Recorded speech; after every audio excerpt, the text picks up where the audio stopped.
ബ്രോക്കോ cream chicken pasta. ബ്രോക്കോളിയും ചിക്കനൊക്കെ use ചെയ്തുണ്ടാക്കുന്ന നല്ല creamy ടെക്സ്ചറിലുള്ളൊരു പാസ്തയുടെ റെസിപ്പിയാണിത്. ഇതിനു വേണ്ടി കുറച്ച് പാസ്ത കുക്ക് ചെയ്യാൻ വെക്കാം. ഒരു പാനിൽ ബട്ടർ ചൂടാക്കിയിട്ട് അതിലേക്ക് വെളുത്തുള്ളി, സവാള, ക്യാപ്സിക്കം, ക്യാരറ്റ്, പിന്നെ കുറച്ച് ബ്രോക്കോളി ഇതൊക്കെ ആഡ് ചെയ്തിട്ട് ജസ്റ്റ് ഒന്ന് സോട്ട് ചെയ്തിട്ടെടുക്കാം. ഇനി ഇതിലേക്ക് ബോൺലെസ് ചിക്കൻ പീസ് ചെറുതായിട്ട് കട്ട് ചെയ്തിട്ട് ആഡ് ചെയ്തിട്ട് നന്നായിട്ട് സോട്ട് ചെയ്തിട്ടെടുക്കുക. കുറച്ച് വെള്ളം ഒഴിച്ച് അടച്ചു വെച്ച് നന്നായിട്ട് കുക്ക് ചെയ്തിട്ട് അതിലെ വെള്ളമൊക്കെ വറ്റിച്ചെടുക്കാം.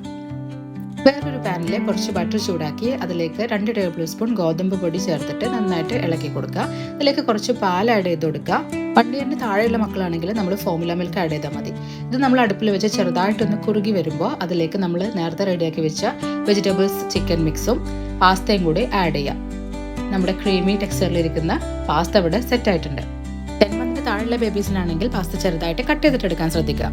ഹെൽത്തി റെസിപ്പീസിന് വേണ്ടിയിട്ട് എൻ്റെ അക്കൗണ്ട് ഒന്ന് ഫോളോ ചെയ്യുക. It's very easy and simple to make. Try ചെയ്ത് നോക്കണേ.